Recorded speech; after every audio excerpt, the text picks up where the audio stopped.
Hey, this is Don the Idea Guy with another episode of the Big Yellow Sticky Podcast, the story behind the stickies that I post daily over at bigyellowsticky.com.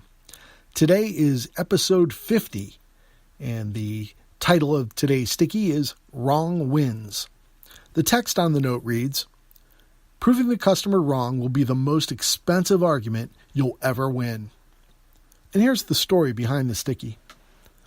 My friend and I have a saying we use on each other when ranting about interactions with other people, especially when the subject of the rant is a customer or a family member or somebody else of great importance like that. And the saying goes like this: do you want to win or do you want to be right? That bears repeating. Do you want to win or do you want to be right? Most people, including me, like to be right. In order for you, or me, to be right, someone else has to be wrong. And nobody likes to be wrong, especially when someone proves them wrong. Even the wording itself sounds accusatory. Wrong. You're wrong. It means the other person presented their best case and lost, which also means they'll end up feeling like they lost face.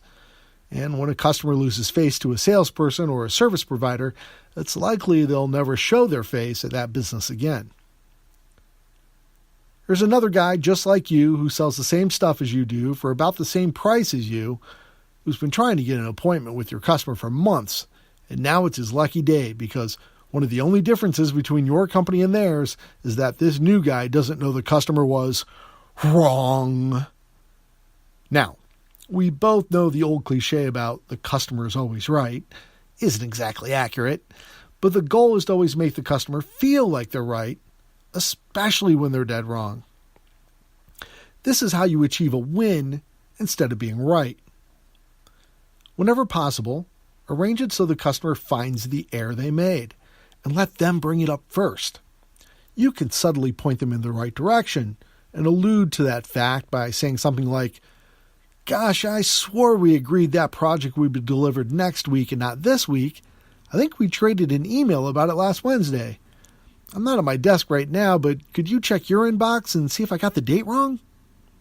At this point, the customer can be the one to discover the misunderstanding and magnanimously own the problem themselves.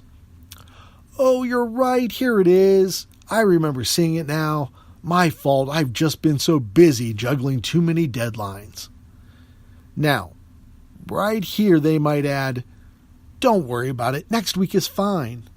Or you might find out that there's a real problem to solve and they need the project in hand sooner than you thought. Now you can jump into problem-solving mode instead of being in fault-finding mode and help the customer get what they need instead of arguing about who was right and who was wrong. Thanks for tuning in to this episode of the Big Yellow Sticky Podcast. If you'd like to receive free email alerts every time there's new content and a new episode, just go to bigyellowsticky.com and click on the Get Sticky link. Once you confirm your email, you'll begin receiving a daily update every time I post a brand new sticky note up on the website.